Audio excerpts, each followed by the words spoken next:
അൽഹംദുലില്ലാഹി റബ്ബിൽ ആലമീൻ വസ്സലാത്തു വസ്സലാമു അലാ അഷ്റഫിൽ മുർസലീൻ. പൂവണിഞ്ഞ സ്വപ്നം എന്ന ഐതിഹാസികമായ ചരിത്രകഥയുടെ 42-ാം എപ്പിസോഡിലേക്ക് സ്വാഗതം. റാവി മുറിഞ്ഞുപോയതുകൊണ്ട് ഇനി എവിടുന്നാണ് കഥ വരുന്നത് എന്ന് അന്തറോന്തി മുത്തുക്കോയത്തങ്ങൾ പറയുന്നു. അന്നാൾ യഹൂദയും കൂതി കൂതിത്ത് അകന്ന് ബഷീറുമായി ഇടപെരുത്ത് പിന്നെ അവർ കാഴ്ച മറഞ്ഞ് ചുറ്റി വീരൻ ബഷീറിന് വഴിയും തെറ്റി വഴി വീട്ടിവർ തെറ്റി പിരിഞ്ഞും കൊണ്ട്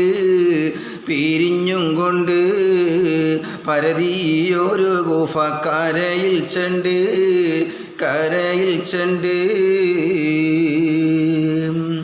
അങ്ങനെ യൂസുഫ് നബി അലൈഹി സ്വലാത്തു വസ്സലാം മിസ്റിൽ നിന്നും ബാവക്ക് കൊടുത്തയച്ച കത്തുമായി ബഷീറും അതുപോലെ തന്നെ കുപ്പായവുമായി യഹൂദയും ഓടി കൻആനിൻ്റെ 8 കിലോമീറ്റർ ഇപ്പുറത്തെത്തിയപ്പോൾ മണം അടിച്ചു വീശുന്നു എന്ന് മഹാനായ യാക്കൂബ് നബി പറയുകയുണ്ടായി.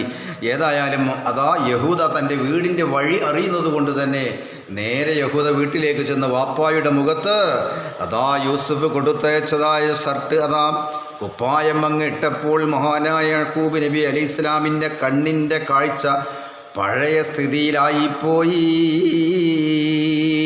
എന്നിട്ട് യൂസുഫ് അതാ മിസ്റിൽ ഭരിക്കുന്ന രാജാവായി വാഴുന്ന ചരിത്ര സംഭവങ്ങളൊക്കെ അതാ യഹൂദ പറഞ്ഞു കൊടുക്കുകയാണ്. ഈ സമയം യഹൂദയുടെ കൂടെ പോന്നിരുന്ന ബഷീർ വഴിയറിയാതെ, അദ്ദേഹത്തിൻ്റെ കൻആൻ പരിചയമുണ്ടെങ്കിലും ചെറിയ കുട്ടിയായിരുന്ന കാലത്ത് വിറ്റതാണല്ലോ, അതുകൊണ്ട് കൻആൻ പരിചയമില്ലാത്ത ബഷീർ അതാ വഴി 4 കൂടിയോടെ എത്തിയപ്പോൾ എവിടേക്കാണ് യഹൂദ തിരിഞ്ഞു പോയത് എന്നറിയാതെ അങ്ങോട്ടും ഇങ്ങോട്ടും ആകെ വിഷമത്തിലായ ബഷീർ ഇങ്ങനെ അന്വേഷിക്കുകയാണ്. എവിടെയാണ് യാക്കൂബ് നബിയുടെ വസതി ഏതാണെന്ന് അന്വേഷിക്കാൻ വേണ്ടി പല റോഡിലൂടെ കുറച്ച് റോഡിലൂടെ അങ്ങോട്ട് പോകും, കുറച്ച് ഈ റോട്ടിൽ കൂടെ പോകും, അങ്ങനെ ലാസ്റ്റ് ഒരു റോട്ടിൽ കൂടെ ചെന്നപ്പോൾ ഒരു ഭാഗത്ത് ഒരു കിഴവിയായിരിക്കുന്ന തള്ള തൻ്റെ ഡ്രസ്സ് അലക്കിക്കൊണ്ട്, ഒരു കല്ലിൽ ഡ്രസ്സ് അലക്കിക്കൊണ്ട് ഇങ്ങനെ നിൽക്കുന്ന കാഴ്ചയാണ് കണ്ടത് ഒരു ഉമ്മാമ. അപ്പോൾ ആ ഉമ്മാമാനോട് ചോദിക്കാമെന്നുള്ള നിലക്ക് ബഷീർ നേരെ ഉമ്മാമയുടെ അടുക്കൽ ചെന്നുകൊണ്ട് ചോദിച്ചു, ഇവിടെ യാക്കൂബ് നബിയുടെ വസതി ഏതാണ്? മാഷമാൽ ബഷീർ അന്ന് കിളവിയോട് മന്നർ യാക്കൂബ് നബിക്കുൾ വീട് ഒഴിയാതുമൈ കാട്ടിത്തരുവിനണ്ടേ ഉടനാ കിളവിയും ബഷീറിൽ വിണ്ട്. എവിടെയാണ് ഈ നാട്ടിൽ യാക്കൂബ് നബി അലൈഹിസ്സലാം താമസിക്കുന്ന വസതി എവിടെയാണ്? അദ്ദേഹത്തിൻ്റെ വീട് എവിടെയാണ്?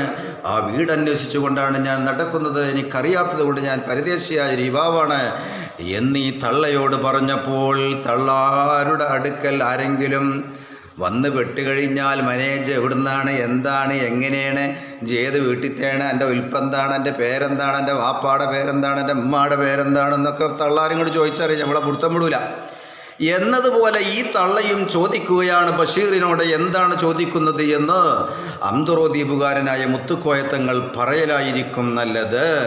ബില്ലി പാതി കേൾക്കാൻ സബബെന്താണ്, വിവരിക്കെ വിടന്ന് വാരുന്നോനാണേ മല്ലാച്ചിയോടപ്പോൾ ബഷീർ വിണ്ടേ മന്നർ നബിക്ക് പാസുരം ഒന്നുണ്ടേ. അലക്കലൊക്കെ അവിടെ നിർത്തിയിട്ട് തള്ള കുട്ടിയേജ് എവിടുന്നാ മനയെ വരുന്നതെന്ന് ചോദിച്ചു. ഞാൻ വരുന്നത് മിസ്റിൽ നിന്നാണ്. മിസ്റിലെ രാജാവായ അസീസ് രാജാവ് ഒരു കത്ത് തന്നിട്ടുണ്ട്, ആ കത്തുമായി യാക്കൂബ് നബിക്ക് കൊടുക്കാൻ വേണ്ടി പോവുകയാണ് എന്ന് പറഞ്ഞു. മല്ലാച്ചിയോടപ്പൽ ബഷീർ വിണ്ടേ മന്നർ നബിക്ക് പാസുരം ഒന്നുണ്ടേ. മിസ്റിൻ്റെ അധിപനായ അസീസ് രാജാവ് അയച്ച കത്താണ്. എല്ലാവരും അങ്ങനെയാണ് അറിയപ്പെടുന്നത്.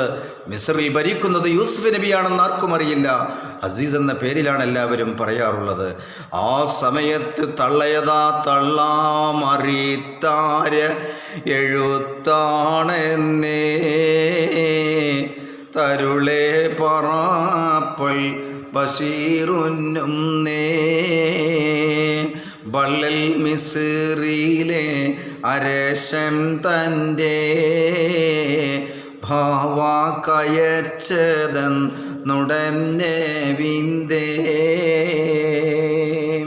അപ്പോൾ തള്ള കുത്തിക്കുറിച്ച് ചോദിച്ചാണ്, എൻ്റെ പേരെന്താണ് മോനെ ചോദിച്ചു. എൻ്റെ പേര് ബഷീർ എന്നാണ്.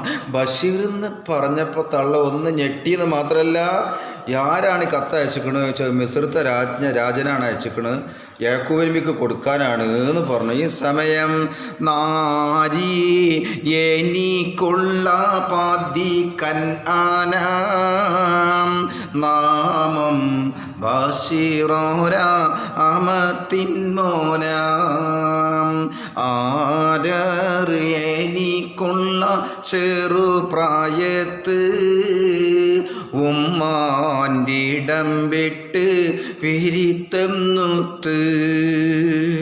ഉടനെ തന്നെ തള്ള ബഷീർ എന്നിങ്ങോട്ട് കേൾക്കേണ്ട താമസം.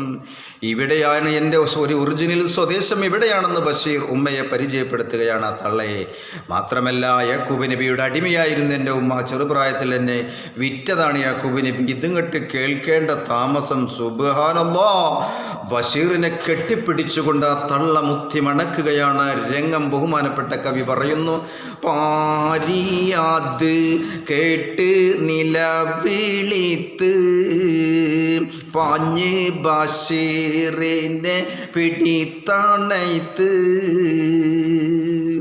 ബഷീറിനെ കെട്ടിപ്പിടിച്ചുകൊണ്ട് തള്ള പറഞ്ഞു, ഞാൻ നിൻ്റെ ഉമ്മയാണ് മോനെ, എന്നെ ചെറുപ്രായത്തിൽ നിന്നെ യാക്കൂബ് വിറ്റുപോയതാണ്.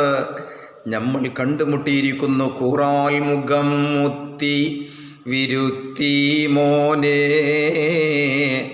ഹുസ്നിൽ കുളിക്കും ഉമ്മയാണ് ഞാനേ. നീ പോയത് മുതൽ വളരെ വ്യസനത്തോടെ കഴിഞ്ഞുകൂടുന്ന ഉമ്മയാണ് മോനെ എന്ന് പറഞ്ഞുകൊണ്ട് ആ തള്ളയും ബഷീറും അതാ അവിടെ സംഗമിച്ചിരിക്കുകയാണ്.